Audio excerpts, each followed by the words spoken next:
So I'm going to dive in with some thoughts from a German legal perspective to the question, can employers require an employee to get a COVID vaccine? And I've chosen Germany because it's well known for having very strong labour laws and protecting workers in particular. Very famously in the 1990s, someone who'd been convicted of murder won a claim for unfair dismissal against their employer. So that's kind of what you're up against there, though that case was nuanced and his murder conviction was overturned on appeal. But anyway, the notion of compelling employees to get a vaccine is controversial. In the UK, we had a famous businessman grab the headlines just a couple of weeks ago with his no jab, no job policy for London's largest plumbing business with over 1,000 workers. It created a lot of noise and headlines. In October 2020, a Berlin court passed a judgment in favour of an airport security company that required all employees to wear masks for the protection of co-workers. The employee who took the case to court wanted to work behind a screen instead of wearing a mask. As a matter of law, it was agreed that the employer can't demand that the employee look after his or her own health. That's up to them. The question for the court was whether the employer had given a reasonable instruction to the employee based on the need to protect co-workers.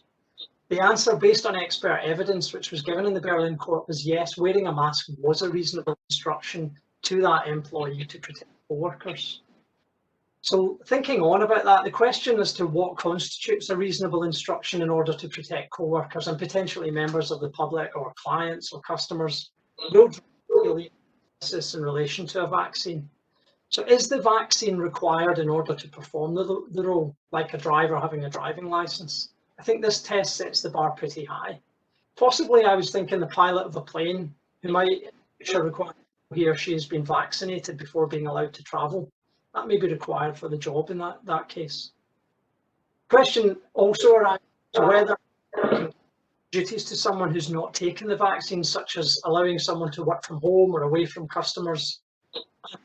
If someone who doesn't get the vaccine becomes ill with COVID, would they be entitled to the same sick pay and contractual benefits as someone who has had the vaccine? Most analysts are thinking that the answer to that would be yes, such an employee would be entitled to the same benefits as someone who's had it. There are some practical considerations around all of this to think about rather than just a legal vacuum. So the employees might well ask, well, when will the vaccine become available to me? You know, maybe it's going to be based on age or risk and so on in different countries.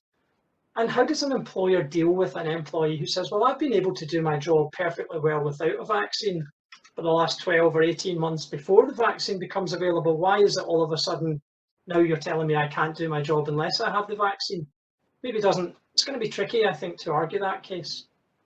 And another consideration is the worker says, well, if all my co-workers have had the vaccine, what difference does it make to their protection if I've had it or not? You know, if they're protected, then what's the risk? So in Germany and most other jurisdictions, it's generally speaking not going to be possible to dismiss an employee who refuses to have the vaccine, and the employer must take reasonable measures to prevent and reduce the risk of the spread of the virus. Next slide, please.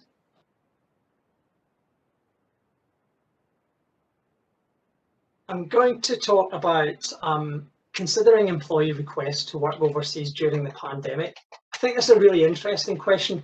I'm looking at this from the perspective of an employer based in Hong Kong and the laws of that jurisdiction, but there's really going to be similar considerations in other territories. Hong Kong's an interesting case because I know of a few requests that have been made to companies based in Hong Kong. There are so many expatriates living there, and it's also one of the most expensive places in the world to live. So let's imagine, okay, let's go back, if you can cast your mind that far back to March 2020. And there's a French national living in Hong Kong who asks his Hong Kong employer, can I go home to France to see out the pandemic from there? I won't be in the office anyway, as everybody's working from home. And this should all blow over in a couple of weeks and I'll be back to normal. So I'll talk through a list of some key considerations. This isn't an exhaustive list of considerations, but I think you can safely consider it kind of the greatest hits here. So the first thing is dual employment rights. The question here arises, could the employee in France claim protections under French employment law, such as the right against unfair dismissal, the application of the Working Time Directive, requirements on the employer to pay overtime and so on. This is something that has to be looked at and considered. The second one is kind of near and dear to my heart, looking at benefits and allowances, but what about the employee's health insurance plan? Would that pay for claims in France if it's a domestic Hong Kong health plan? Most domestic plans only cover emergency overseas treatment.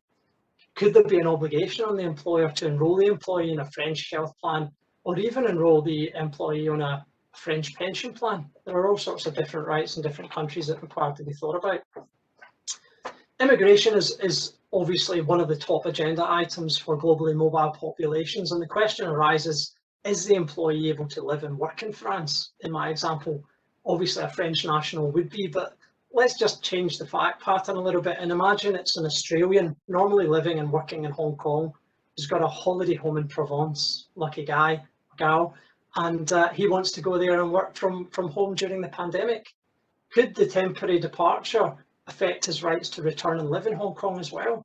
So you have to consider these immigration things before you allow an employee to move. There are some regulated roles, such as the chief financial officer in an insurance company or medical director of a medical clinic, where it may be a prerequisite that the position is held from someone in country, and it could be prohibited for these roles to be carried out remotely.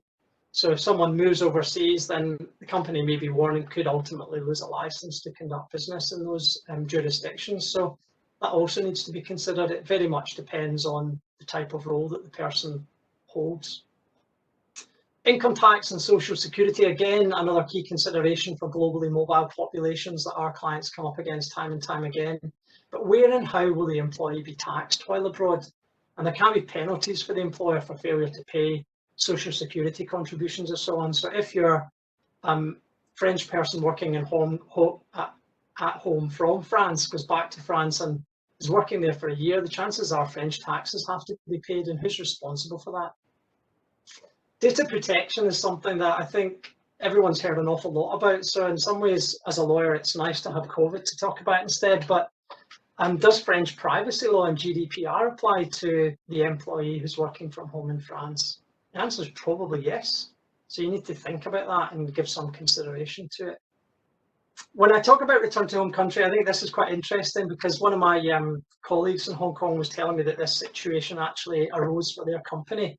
They've had someone who's been working from France, who is an Australian as it happens, and they've said, okay, it's safe to come back to Hong Kong now. And he said, I don't want to come back. I like Provence better. It's nicer. I've got a big house in the country. I'm not living in a tiny flat. I'm enjoying life. I want to stay here. I've been able to do my job fine from here.